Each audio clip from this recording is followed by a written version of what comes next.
Hello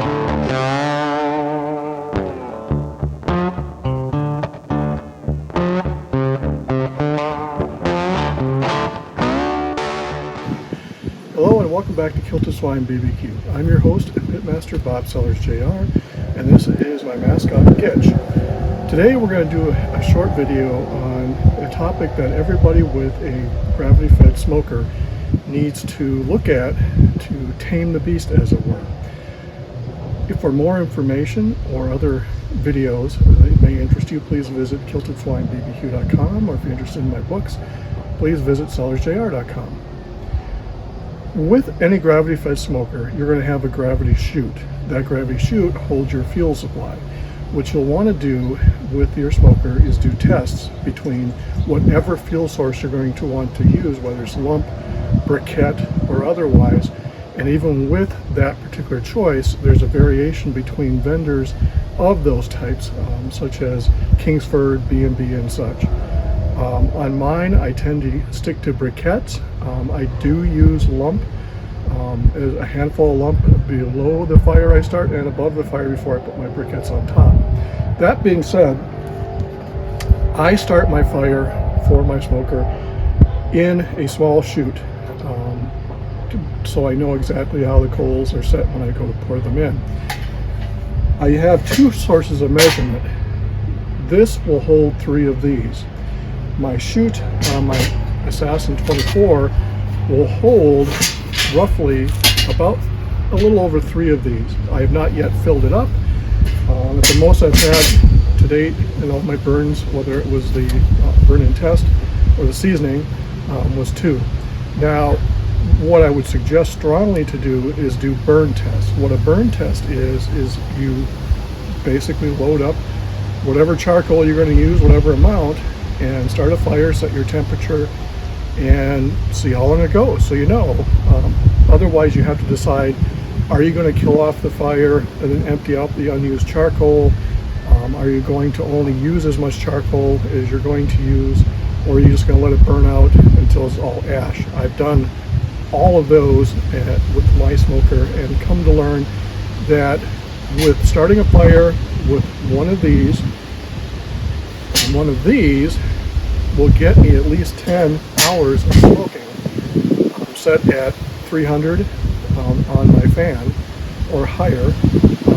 With the 2 types of charcoals that I mentioned, B&B as well as Kingsford, B&B does tend to burn longer, I found, with my smoker.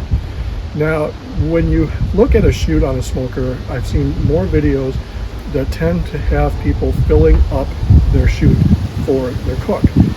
But that leaves you in a dilemma. When you get done with your cook, what do you do? Well, in my case, I try to figure out how frugal my smoker is. And the other night, I did a cheese ball where I cooked up some cream cheese and bacon, and I knew I was only going to need about 2.5 to 3 hours of smoking.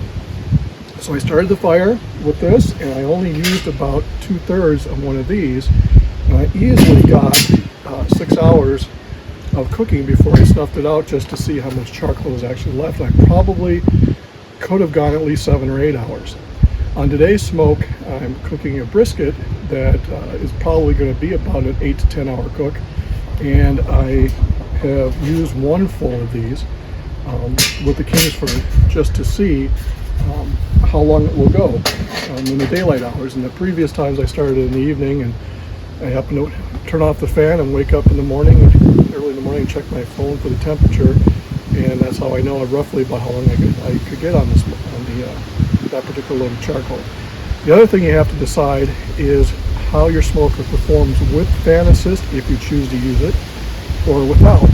Now, when you go without, you have to play with the ball valve to get a balance of how your smoker will perform with the charcoal. In my case, I use a fan on there that I set so that I know the temperature, and the fan controls the flow of air to the fire. Whether or not I'm using water or not, that's another item to think about in your smoker, is how water affects the smoke versus without water.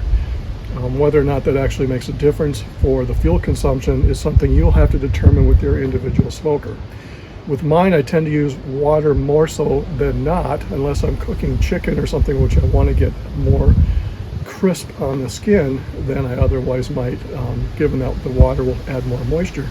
Also with water, it catches the drippings that don't burn off or fall down into your dripping pan.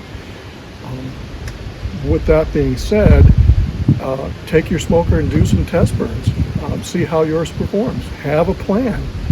I was at a contest at one point where we had about 10 smokers that were the variety that had to be plugged in due to the grinders when they had their smoker. And about 1 in the morning, the circuit broke or popped, and they had to come back and reset all their pellet grills because the mechanism that controlled the temperature and everything went dead, obviously, when the power went out. Fortunately, they'd left their phone numbers, and we called them, and they came back to fix that.